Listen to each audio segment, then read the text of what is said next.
Ese byari byakubaho ko uhura n'umuntu ahantu, ni umukobwa cyangwa se ni umuhungu, muhuriye mu kazi se bitunguranye, mu nama se cyangwa se n'ahandi hantu hatandukanye, hanyuma noneho mukaganira wenda umwanya mutoya mutanaziranye, akagenda nawe ukagenda, ariko nyuma y'igihe gito ukazisanga wa muntu ahora akugarukira mu ntekerezo, uramutekereza mu by'ukuri ntiwari umuzi, nibwo bwa mbere wari umubonye ariko ugasanga rimwe na rimwe agenda agaruka mu ntekerezo zawe. Ese waba uzi impamvu y'ibi bintu? Waba uzi neza ko uko wiyumva ariko nawe yiyumva? Tubane kugira ngo umenye byinshi kuri ibi bintu. Ibi ni ibintu rero bita powerful bond link in your mind. Ni ukuvuga ngo ni cya gihe uganira n'umuntu ariko mu by'ukuri mutari kumwe. Ikimenyetso cya mbere uzibonaho wowe ubwawe uzasanga uyu muntu akugaruka mu ntekerezo kenshi. Uri muri gahunda zawe, uri mu kazi cyangwa se n'ibindi bitandukanye, ujye kumva wumve agarutse mu ntekerezo zawe. Ufashe umwanya wo kumutekerezaho, urumva hajemo akantu gasa nko kumukumbura kandi mu by'ukuri nta bintu byinshi muziranyeho uretse kuba mwarahuye uwo munsi gusa. Iki ni ikimenyetso rero kikwereka ko wa muntu nawe ahari uko wiyumva nawe niko yiyumva. Aha ngaha rero hakunda kubera ikibazo cyane ikintu bita egoism. Hari igihe wiyumvamo umuntu nawe akakwiyumvamo ariko mwese mugaceceka. Mu by'ukuri mukaba nyine umwe agatangira akavuga ati uyu muntu sinamubwira byinshi, uyu muntu umwandikiye yabibona gutya, uyu muntu nyine ukumva ko ntabwo ushaka ibintu nyine bituma kubona nk'aho usuzuguritse, ariko mu by'ukuri ntabwo mu rukundo ntabwo habamo ikintu cyo kwereka mugenzi wawe ko umurusha ubwenge, oya niyo byaba ari ukuri ariko umugerageza guca bugufi hanyuma mukabasha guhuza. Aya mahirwe rero ntazagucike niwibonaho ibimenyetso, uzafata iya mbere utitaye ngo kubera ko uyu muntu muri kuganira mu buryo bwa spiritual. Ikindi kintu cya kabiri uzibonaho uzasanga uyu muntu akuzira mu nzozi. Usange rimwe na rimwe niba uryamye nijoro cyangwa se no ku manywa ukunze kumurota. Ugatangira kwibaza uti kuki uyu muntu anzira mu nzozi, byagenze bite?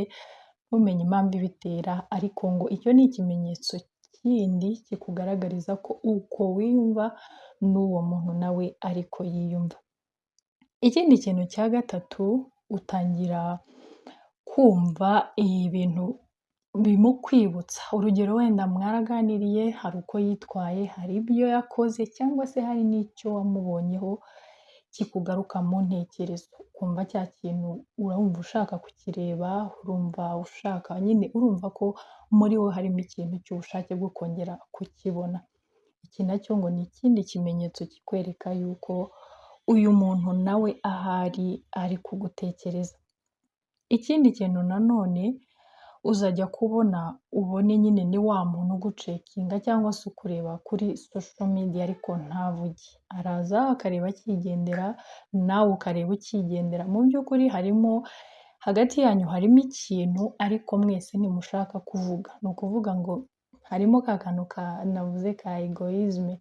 Ni kwa kundi nyine ureba umuntu ukumva uramukunze, nawe ukumva nyine muri wowe uramukunze ariko mwese mugahitamo guceceka, ntihagire utobora ngo abwire undi uko yiyumva. Ariko icyiza ni uko wabwira mugenzi wawe uko wiyumva utitaye ku gisubizo uri bubone, kubera ko ushobora kumubwira ugasanga nawe yari ategereje iryo jambo kuri wowe, ariko nanone hari n'igihe ushobora kumubwira ntibikunde ariko si ikibazo cyawe, kubera ko iyo ubwiye umuntu ibikurimo wowe muri wowe uraruhuka, noneho nawe agasigarana ikibazo cyo kuba yabisubiza cyangwa se yanabyanga, ariko ikibazo ntabwo ari wowe kuko wowe wamaze deja kuvuga ibikurimo, ubwo nyine byarangiye, igisigaye ni ugutegereza igisubizo uhabwa kandi uba ugomba kwizera ko gishobora kuba yego cyangwa se oya. Niba wiyumva rero ufite ibi bimenyetso ukaba wiyumvamo ko uwo muntu n'ubundi umukeneye, ntuzatinde kubimubwira cyangwa se ngo unabimwandikire. Ikindi kimenyetso nanone uzatangira kumva ari nk'aho uri mu nzu wenyine wumva umeze nk'aho hari umuntu uri kukureba. Wumve muri wowe umeze nk'aho hari umuntu uri kukureba hirya yawe cyangwa se uri kugucunga mu bintu uri gukora kandi mu by'ukuri ntawe uhari, ariko kubera cya kintu cya spiritual kwa kundi muganira nyine mu buryo bwa spiritual, ariko ukumva nyine muri we ntabwo uri aleze, urumva usa nk'aho ari nk'umuntu uri kukuzunguruka nyine ukumva ntabwo utekanye. Icyo rero ngo ni ikindi kimenyetso. Ikindi kimenyetso nanone uzatangira kumva muri wowe niba wari uri mu gukora ibintu bitandukanye, wumve mood yawe irahindutse kandi nta kintu kibiteye. Wumve ugizemo ikintu cy'ubwoba cyangwa se kwikanga cyangwa se wumve muri wowe urishimye, mbese wumve hari ibintu bihindutse mu mubiri wawe bidasanzwe kandi nta mpamvu nyamukuru ibiteye.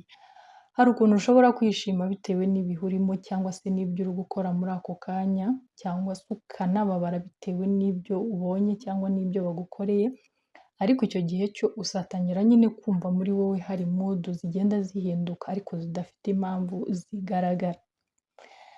Ikindi nanone uzasanga ngo uri wa muntu utangira kumva nyine ubone mbese amazina ye ahantu hose. Tuvuge niba uri gusikororinga kuri social media ujye kubona ubone uguye ku izina rye, n'ujya ahandi ubona izina rye riraje, niba hari ikintu akunze gukora, umwenda akunze kwambara, niba hari imodoka akunda gutwara, ujye kubona bya bintu uri gukunda kubibona cyane bidasanzwe. Ibi rero ngo nacyo ni ikindi kimenyetso cy'uko uwo muntu nawe ari kugutekerezaho.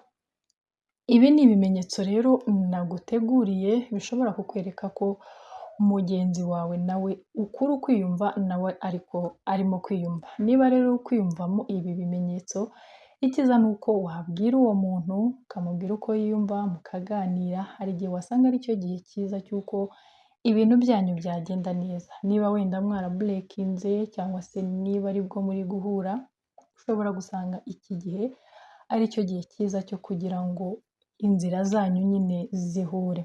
Ahangaha ndagaruka kuri ka kantu ka egoism. Ahangaha hari abantu batandukana kandi bakundana, wavuga ngo gute? Hari couple zitandukana cyangwa se zigira icyo zipfa, ugasanga bafashe umwanzuro wo kutandikirana. Ugasanga umunsi wa mbere urashize, umunsi wa kabiri, icyumweru kirarangiye nta message, kandi mwese mu by'ukuri niko muri gusafaringa. Urumva umukumbuye, urumva ushaka kumuvugisha, ariko kubera aka kantu ka egoism ukumva ntabwo ushaka guhita umwandikira, atansuzugura, atambona nka undi wa fake, atabona ko mwirukaho. No, ibyo bintu ntabwo ari byo. Mu rukundo niba ushaka ko urukundo rwawe ruramba, nuko ugomba guca bugufi ukamenya neza ko hari n'abantu batamenya yuko bakosheje kugeza ubabwiye ikosa ryabo. Niba hari icyo mutumvikanyeho mu rukundo rwanyu, icy'ingenzi ntabwo ari uko muceceka ngo umwe ajye hariya aceceke nawe ujye hariya uceceke. Ibyo ntacyo bikemura, n'ubundi birangira mutandukanye kandi mugifitanye urukundo. Ahubwo mwicare muganire, muvuge ibitagenda neza. Niba umwe yakosheje asaba imbabazi, kuko gukosa ni kimwe mu bintu bigize ikiremwa muntu, ariko mwe guceceka ngo muhanane mu bintu byo guceceka. Muganire, mugaragaza amarangamutima yanyu uko ameze. Ntubabare ngo ugende ngo ubihishe, umwereke ko ntacyo bigutwaye, utangire nyine gupretendinga ko nta kibazo ufite. Ntabwo bikunda. Iyo ukunda umuntu w'umukunda, byanga bikunda kumubura birakubabaza. Niyo mpamvu rero utagomba kureka